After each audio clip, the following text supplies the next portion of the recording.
સીતારામ, જય બજરંગબલી। ભરૂચ જિલ્લાની અંદર આમોદ તાલુકાનું આ નાયર ગામ છે।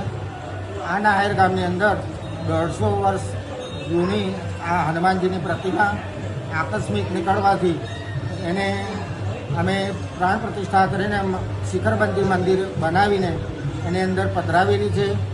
ત્યારબાદ શ્રાવણ માસની અંદર ટ્રસ્ટીઓ અહીંના ટ્રસ્ટીઓ મારફતે જે તથા ગામના લોકો અહીંયા ભવ્ય 16-16માં મેળો છેલ્લા શનિવારે જોરશોરમાં મેળો ઉજવાય છે અહીંયા અને મેળો ભરાય છે અને અહીંયા ચૈત્ર સુદ પૂનમના દિવસે ડાયરાનું આયોજન કરવામાં આવે છે, મહાયજ્ઞનું આયોજન કરવામાં આવે છે તથા ભંડારાનું પણ આયોજન કરવામાં આવે છે।